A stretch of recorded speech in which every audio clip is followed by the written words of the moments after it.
Hola alumnos, ¿cómo les va? Bienvenidos a este nuevo encuentro. Hoy vamos a terminar de ver lo que nos quedó de la semana pasada, un poquito de otra parte que tenía que ver con los monistas, Tales, Anaximandro, Anaxímenes y Pitágoras. Habíamos dicho que eran los primeros que intentaban explicar el mundo y lo hacían a partir de uno de los elementos que los griegos consideraban como los fundantes de todo. Pitágoras va a ir quizás un poco más adelante en algunas cuestiones que tienen que ver sobre todo con la configuración del ser. Va a empezar a definir qué es el ser humano. Y si bien él decía que los números eran algo concreto, algo real, algo que existía, y que nosotros teníamos que atribuirles la creación del mundo, él va a empezar a hablar acerca de qué pasa con el cuerpo y qué pasa con el alma. Él va a considerar de que el alma es inmortal y que está formada por una sustancia muy sutil que él va a denominar éter. Y el alma en el ser humano se va a dividir como en tres partes. La parte intelectual, que es la que tenemos los seres humanos, esta capacidad de poder pensar. La parte de la mente y la parte del ánimo, que tienen o compartimos, mejor dicho, con el resto de los seres vivos, con el resto de los animales. Él va a decir que el alma tiene un lugar específico, así como tiene una composición específica con el éter, tiene un lugar específico. Va a empezar en el corazón y va a terminar en el cerebro. Ahora bien, la parte que es inmortal del alma es la parte propia de los humanos, la parte intelectual. Ahora, nosotros tenemos que entender que este proceso de transmutación de las almas se da también entre todos los seres vivos. Por lo tanto, es un proceso más complejo. El alma ocupa lugar en el espacio, es transparente, es invisible, pero están disueltas por el espacio, ocupando un lugar.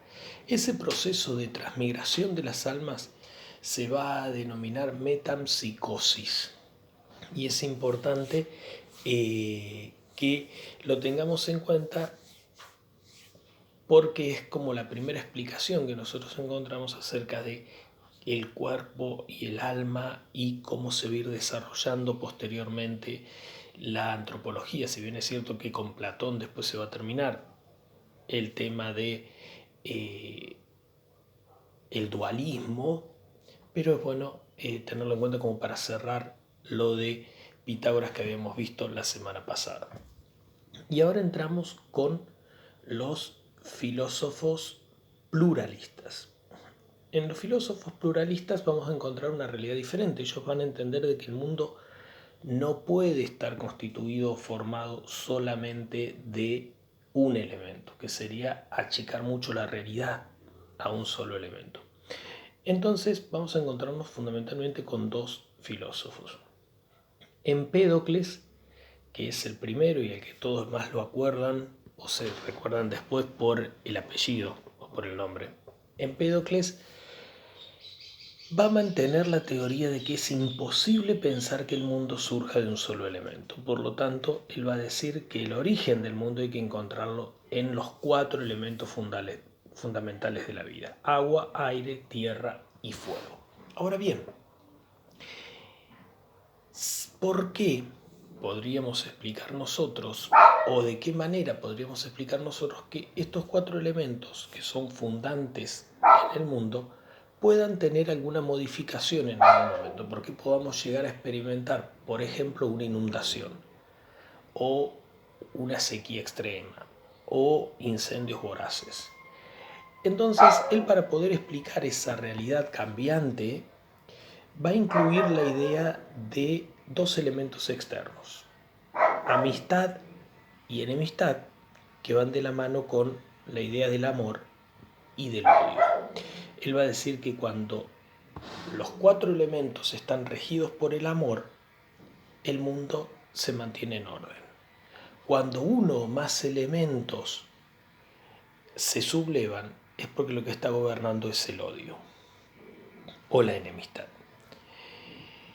Entonces así se origina el mundo, por la relación entre estos 4 elementos y cómo influyen estas 2 fuerzas externas, amor y odio, amistad y enemistad, en que haya orden o haya caos. Recordemos siempre esta idea de orden y caos que para los griegos era tan importante.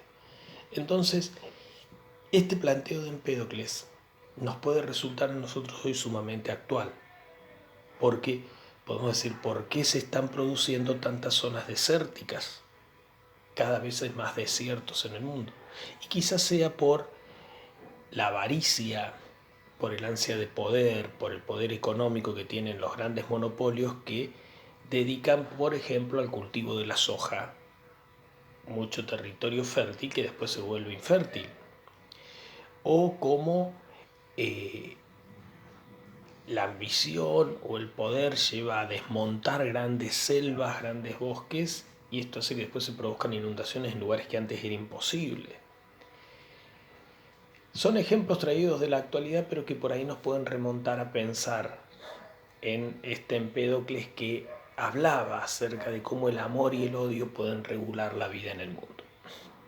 Y por otro lado, vamos a tener a Anaxágoras. Una explicación simple, Anaxágoras va a decir que el mundo está formado por homeomerías. ¿Qué son homeomerías? Traducidas a nuestro idioma son semillas. El mundo está compuesto por una cantidad ilimitada de semillas, ilimitadas en número e ilimitadas en forma, que gracias al impulso o la fuerza de algo externo al mundo, logran unirse y conformar los elementos.